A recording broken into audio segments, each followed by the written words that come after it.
wonderful elderly woman who was my patient, who had very advanced heart disease that we had run out of options for, and who knew her life was coming to a close, told me in a very simple, sincere way about her faith and how that gave her courage and hope and peace about what was coming. And as she finished that description, she looked at me sort of quizzically as I sat there silently, feeling a little embarrassed, and she said, "Doctor, I've told you about my faith, and we've talked about my family, and I thought maybe you might say something." Oh. And then she asked me the most simple question. "Doctor, what do you believe?" Nobody had ever asked me that question before, not like that, not in such a simple, sincere way. And I realized I didn't know the answer. I felt uneasy. I could feel my face flushing. I wanted to get out of there. The ice was cracking under my feet. Everything was all of a sudden muddled by this simple question, "Doctor, what do you believe?" So that troubled me, and I thought about it a little bit and realized what the problem was. I was a scientist, or at least I thought I was, and scientists are supposed to make decisions after they look at the data, after they look at the evidence. I had made a decision that there was no God, and I'd never really thought about looking at the evidence. That didn't seem like a good thing. It was the decision that I wanted the answer to be, but I had to admit I didn't really know whether I had chosen the answer on the basis of reason or whether because it was a convenient form of perhaps willful blindness to the evidence. I wasn't sure there was any evidence, but I figured I'd better go find out because I didn't want to be in that spot again. So what did I do? Well, I figured there are those world religions. What do they believe? I better find out. And I tried to read through some of those sacred texts, and I got totally confused and frustrated. And there was no Wikipedia to help me either. It's much easier now. There's even a book on the shelf called World Religions for Dummies, but they didn't have that then either. So at a loss, I knocked on the door of a minister who lived down the road from me in Chapel Hill, North Carolina, and said, "I don't know what these people are talking about, but I figure it's time for me to learn. So, okay, you must be a believer. At least I hope you are. You're a minister. Let me ask you some questions." So I asked him a bunch of probably blasphemous questions, and he was gracious about that. And after a while said, "You're on a journey here trying to figure out what's true. You're not the first one. And in fact, I've got a book here written by somebody who went on that same journey from an academic perspective. In fact, it was a pretty distinguished Oxford scholar.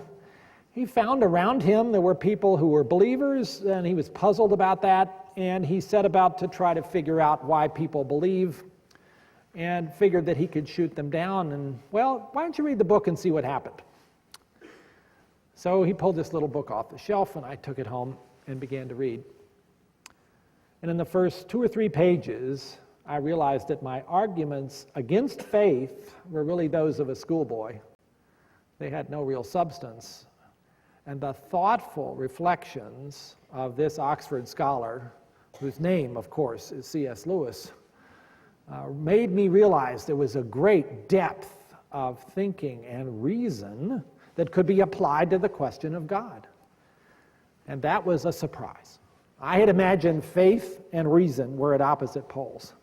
And here was this deep intellectual who was convincing me quickly, page by page, that actually reason and faith go hand in hand, though faith has the added component of revelation. Well, I had to learn more about that. Over the course of the next year, kicking and screaming most of the way, because I did not want this to turn out the way that it seemed to be turning out, I began to realize that the evidence for the existence of God, while not proof, was actually pretty interesting. And it certainly made me realize that atheism would no longer be for me an acceptable choice, that it was the least rational of the options. I won't go through the whole chronology as it actually happened, but let me summarize for you the kinds of arguments that ultimately brought me around to the position of recognizing that belief in God was an entirely satisfying intellectually event, but also something that I was increasingly discovering I had a spiritual hunger for. And interestingly, some of the pointers to God had been in front of me all along, coming from the study of nature. And I hadn't really thought about them, but here they were.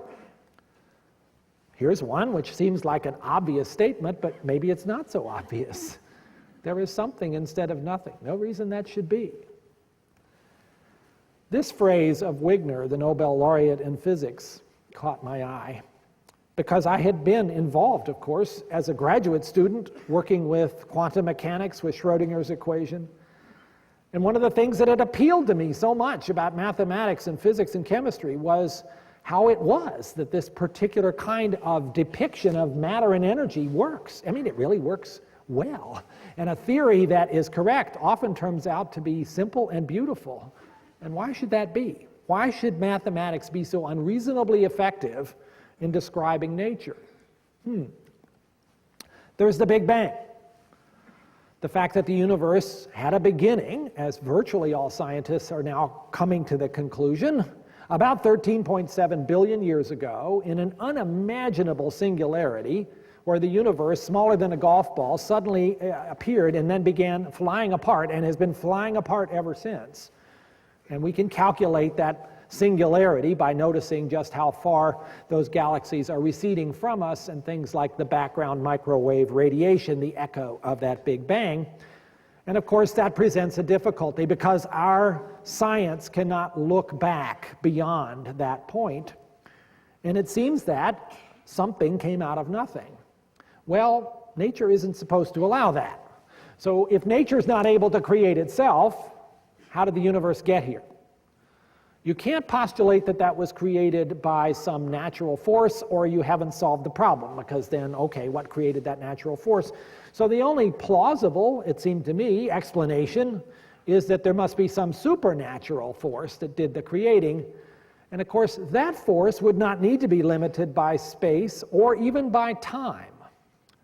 Oh, now we're getting somewhere. So, all right, let's imagine there is a creator, let's call that creator God, who is supernatural, who's not bounded by space, not bounded by time, and is a pretty darn good mathematician. And it's starting to make some sense here. Well, God must also be an incredible physicist. Because another thing I began to realize by a little more reading is that there is this phenomenal fine-tuning of the universe that makes complexity and therefore life possible.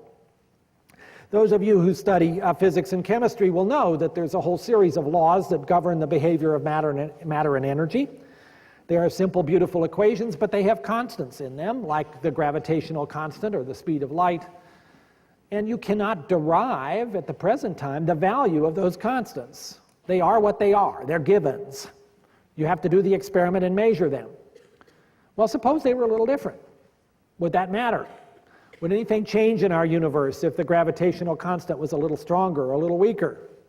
Some days I think it's a little stronger, but I don't think it really is. So that calculation got done, particularly in the 1970s, by Barrow and Tipler, and the answer was astounding. That if you take any of these 15 constants and you tweak them just a tiny little bit, the whole thing doesn't work anymore. Take gravity, for instance. If gravity was just 1 part in about 10 billion weaker than it actually is, then after the Big Bang, there would be insufficient gravitational pull to result in the coalescence of stars and galaxies and planets and you and me. And you'd end up, therefore, with an infinitely expanding sterile universe. Thanks for listening. That was the 33rd Atheism to Christianity testimony featured on this channel. Early in that testimony, I want to call your attention to that point where there's this patient and she asks him, so what do you believe? It's interesting that took him back so much, because in the longer form video, he'll discuss his atheist journey in college and how he enjoyed, being an atheist, right?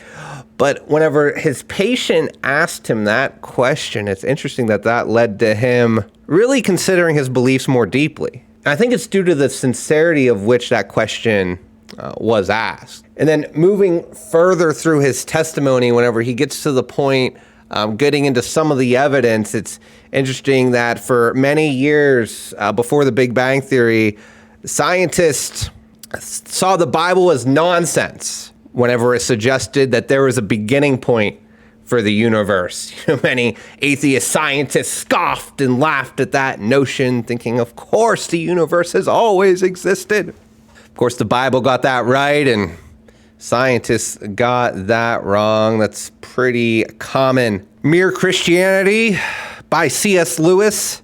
That's one book featuring an atheist who became a Christian, a scholarly atheist who became a Christian after exhaustive research and study. The same can be said of the founder of Harvard, who notably wrote Testimonies of the Evangelists, which lays out further evidence for Christianity. Of course, another scholar, Josh McDowell, he did a search for the evidence for Christianity and ended up turning that into a lecture series, which then became Evidence That Demands a Verdict. It is interesting how often this happens where scholars want to debunk Christianity, then they do honest digging into of the evidence and they come out Christian.